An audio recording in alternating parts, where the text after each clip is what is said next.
Hello everybody, it is still Tuesday the 11th of January, and in this video I want to talk about the Hure of Babylon. And Babylon is the left hand side of your brain. It is knowledge, materialistic knowledge. It is materialistic knowledge coming out of the knowledge of our five senses, that which we can weigh, which we can measure, out of which we can make predictions. Like astronomy, astrology, and now Hure, the way forward is computer modeling. And science has become a Hure, has become a complete Hure. Not all of it, and that's the thing, not all of it, but a part of it. The part of it that is now being shoved down our throats is a complete Hure. Because as the left should serve the right, they two should work together to give to life, which is here. It is the knowledge of this earth, it is the knowledge of ourselves, and to give to life. That part of science is now serving the beast, which is the intention to possess, to subdue, to rule over, and to have dominion. So it is no longer serving what it was created to do. That is to serve the intention that all shall be saved. So there you have the Hure of Babylon.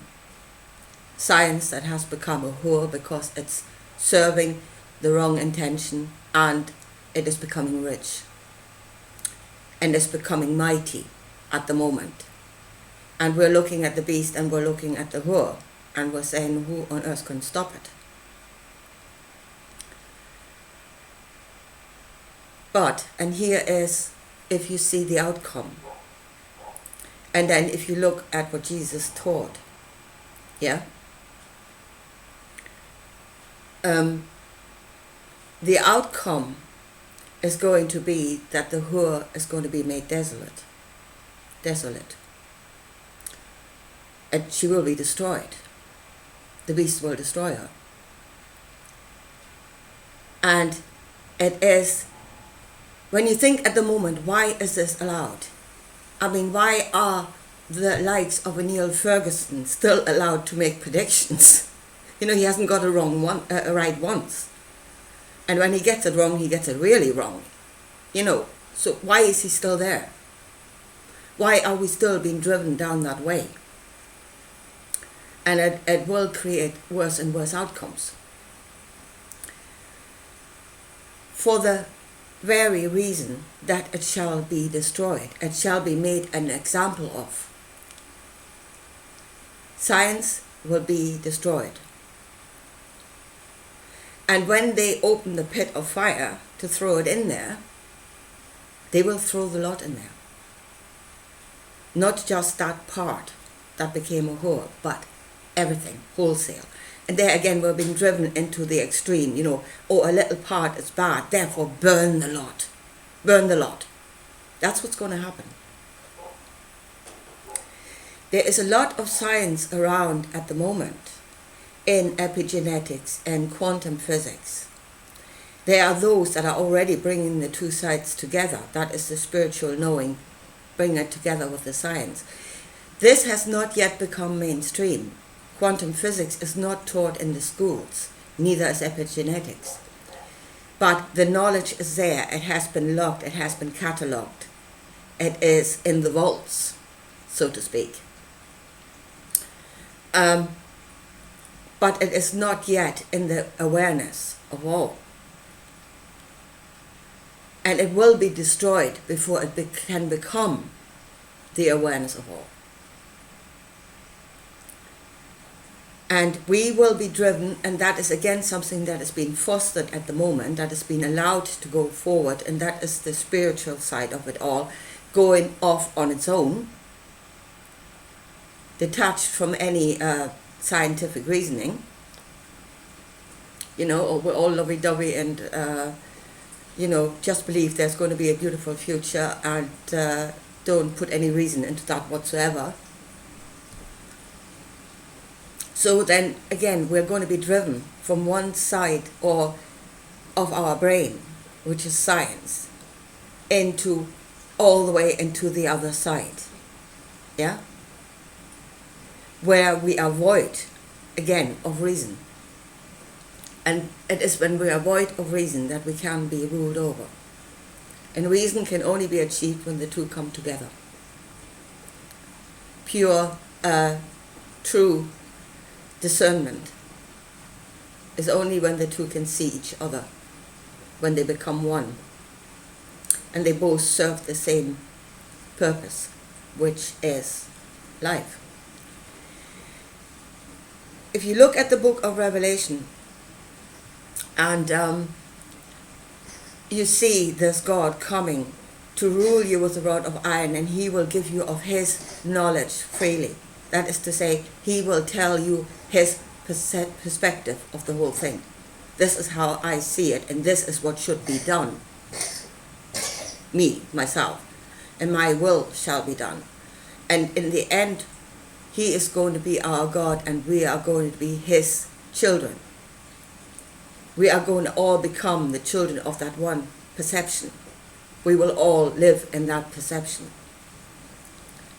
And that is actually not, it seems like giving and saving, but it is actually, again, the intention to have dominion. I am going to be God. That is the true intention. It always presents itself as something that gives, and it doesn't. It is for itself. Because if you look at what they're saying, you will see. No, forget it. Can't go there at the moment. But still. No, I will go there. You will see the Son of Man sitting to the right-hand side of the Father. Yeah? Which would mean he's sitting on the side of emotion and the side of love and stuff like that. Oh, the Father loves you. You're sitting to his right-hand side. It is a mirror image. Because if you stand here and you look at the Father and the Son there, then think yourself the Father. You're sitting to his left. It's a mirror image. You're sitting to his left. You're sitting on the side of calculation, calculation. I can use this to further myself, for myself. Do not be deceived and not be driven from one side into the other. And there's something that people do now all the time. Look at the Bible, or there's a couple of things in there I really don't like. Burn the entire book. Throw it all out. And they're doing that with everything. If a bit is wrong, don't go and fix that bit. No, throw out the whole thing. Tear everything down. And that is where we're being driven to. The Hure will be burnt. And it's not only the part of science that has now become a Hure, but it will be science wholesale. Throw the whole lot into the burning pit and close the lid on it. And then you're going to be driven to the other side again, all the way, and you're void of reason. And you will be ruled over. So that is where we must understand how it's working inside of ourselves, our two hemispheres, how they must work together, where they derive their knowledge to, and how they should give, and what they should serve, which is life here on earth. And bring them together, and let them serve each other, and in that way they will serve you. Do not be cheap driven into extremes, because if you're on either end of the field, at the furthest parts of your hemispheres, one side or the other, you've gone wrong. The truth is in the middle. Anyway, I leave it at that, and I talk to you again soon. Bye.